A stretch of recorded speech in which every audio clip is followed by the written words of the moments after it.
Neversoft made a name for itself in the late 90s with their breakout hit Tony Hawk's Pro Skater. However, for a time it was very nearly preceded by another major title that was also once set to bring them to widespread attention. This was a collaboration between them, Crystal Dynamics, and Marvel. In early 1996, then publisher Crystal Dynamics entered an agreement with Marvel to produce video games using a couple of their properties. In particular, the company was interested in making titles based around some of their darker, grittier heroes. One of these was Ghost Rider, and the developer entrusted with it was Neversoft. At the time, the team behind it was putting the finishing touches on Skeleton Warriors, a 2D platformer for the PlayStation and Sega Saturn, linked with the short-lived cartoon of the same name. Their Ghost Rider project would use the same engine as that game, with some modifications. It was intended to be in the vein of Skeleton Warriors, a gothic 2D side-scroller for the PlayStation, with a few key innovations. These ideas started to steadily come together within the first months of 1996 as an early prototype was developed. It was far from finished at this point, but they had produced a proof of concept demo that was very briefly shown by Crystal Dynamics at E3 96 in May to members of the press. It was developed a bit further after E3, resulting in the build you see here. This demonstration is in no way representative of what the final game might have looked like, but it is the most complete prototype from development that's known to exist. It was obtained by the editor of PlayStation Museum years later, who allowed me to use it for the purposes of this video. The central concept of Neversoft's Ghost Rider involved a two-dimensional plane in a 3D world. The environments themselves were 3D, the character moved along a 2D plane walking either left or right, but could tilt the angle at which they were facing to navigate the 3D world,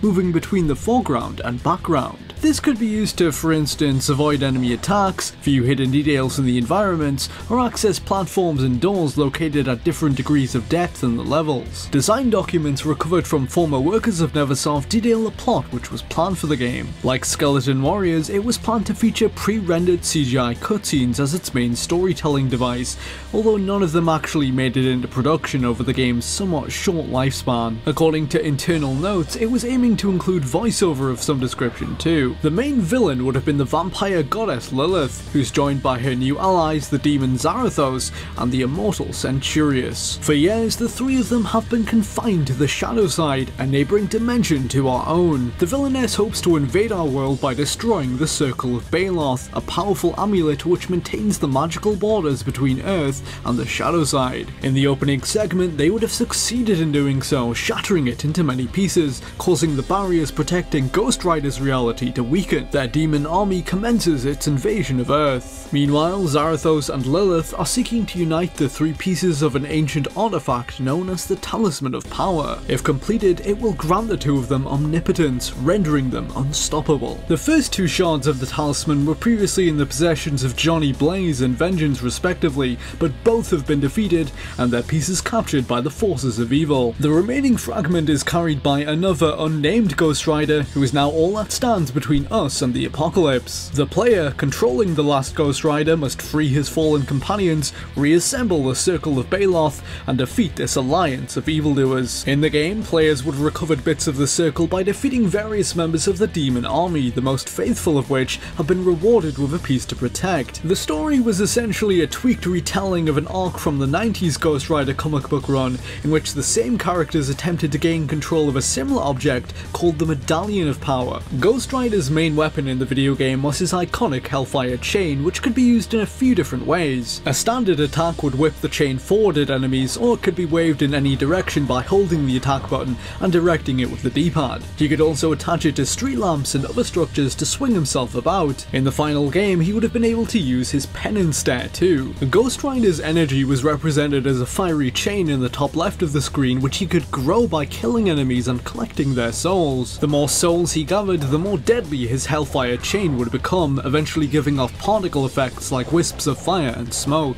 The developers were giving plenty of attention to Ghost Rider's flame effects, and were making a system that would render them in real time as opposed to having a pre-rendered sprite. This would allow the fire coming from his skull and chains to react dynamically, blowing in response to wind or waning when he was weakened. In addition to the 2D side-scroller levels, it was set to feature a number of stages where Ghost Rider would have made use of his bike. These would have been similar to the 3D flying sections from Skeleton Warriors, where the player is steadily moving forward and must turn left or right to avoid obstacles and destroy enemies. However, none of the driving gameplay was ever worked on, as the game's development was cut short. Following E3 1996, it continued for a few more months before it was shut down. Crystal Dynamics, who had covered the project's costs up until that point, had decided to leave video game publishing behind to become a full-time developer. This meant that they would withdraw support from their Marvel projects, including Ghost Rider. Without a publisher, Neversoft was left with no choice but to shelve it. According to one former associate of theirs, there was briefly an effort to revive it. A pitch is said to have made it to the heads of Crystal Dynamics to potentially finance the remainder of development. It was apparently turned down due to concerns that 2D side-scrollers like Ghost Rider weren't in line with consumer interests at the time. Crystal Dynamics wanted to focus on true 3D games like Gex Enter the Gecko. Only one stage of Neversoft's Ghost Rider was ever up and running smoothly. There was planned to be 15 in total, but the rest were left in a rough, unfinished state. An ex-Neversoft employee estimates that around a third of the game was finished in the 6 or so months it was being made. Joby Otero, the project's lead artist, told me that he believed that it would have been the company's first really good game had it been finished. It would have been a PlayStation exclusive at launch and was meant to release on a second platform at a later date,